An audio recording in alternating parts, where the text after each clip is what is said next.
For example, I'm going to ask you, can I switch the tables around here? Go ahead. Maybe I'll ask you a question. Sure. So I from the limited time we've known each other, you got a personal brand, whether it's organic or whether it's intended, it's there, and it's always been consistent. Every time we spoke, it's been there.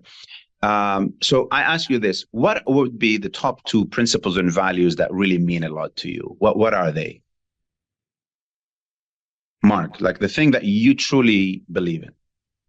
Let me let that sink in. I have a quick answer, but I want to see if those are the answers that I would if you're going to limit it to 2.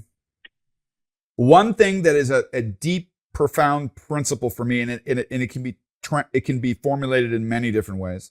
I think what I have to offer the world in requesting it, challenging it, and giving it is honesty. Yeah. And you see, it comes through. Let me tell you what I mean. So when you say honesty is one of those, the red lines, I call it, is one of the 2, 3, 4, 5 principles and values that I believe in. Then you better become the most honest person you know. Yeah. If I say passion, I always talk about passion for me. I always talk about passion, and I say I am the most passionate person I know. My wife. I love God. passion. I think passion is one of the greatest driving charismas that you can have. I love that, but I think one of the things that maybe it's also the context that I work in.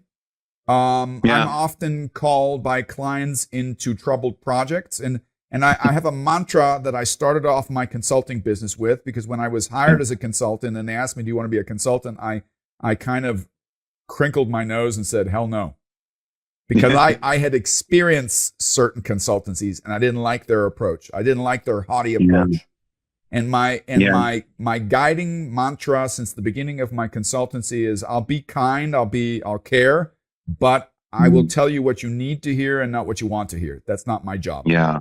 Okay. So that's what I mean with honesty. And it kind of ties into this whole corporate social responsibility and transparency concept. I just believe life is much more efficient, much more pleasurable, if we can live a certain level of honesty. Yes. Yes. And then the second principle, I'm gonna forfeit one for the other because it's the back end of one. Or maybe I need to pair them. Yes, you I can, think it's really, really, really, really, really important for leaders to stand for something. Oh my God! Yes. So that's one thing. To really, what you talk about passion, the passion is a means to an end. It's a way of pushing a high value agenda that serves all. Yeah. And then go ahead. Yeah. I'm sorry. I'm sorry to interrupt because I'm really please do. I read a book which changed my life, literally, by Stephen M.R. Covey's The Speed of Trust. And one of my favorite books. Yeah. And I'm like, wow, this shit is good. And I read it 2 times and I highlighted it. And now the title alone hits you in the gut. Yes. And one of the most beautiful things that I've learned from this is that, people, when it comes to your credibility and your trust, there's this, he talks about the 4 cores of credibility, right? Well, the first core being your intent.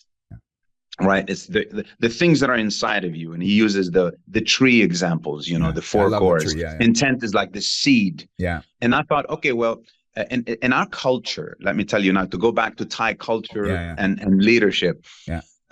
We have a saying in Arabic that says "Al a'malu bin niyat." That means actions are based on intent, which means it's insinuating that God always knows what's in here.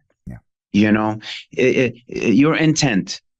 But be careful of your thoughts, they become your words. Be careful of your words, they become your actions. Be careful of your actions, they become your habits. Be careful of your habits, they become your character, which is another variation of that. I love that. And God knows this, but people don't. People don't read minds. They don't have an X-ray machine or some sort of telepathic ability to see what's on your mind. Yeah. So there was something that I loved, which is whenever you're in a situation, especially leaders, where there is a potential question mark on your intentions, is declare your intent from the get-go, from the very beginning. Start with, I'm here. The reason why I'm talking to you this, the reason why I'm angry, the reason why I'm behaving that way is because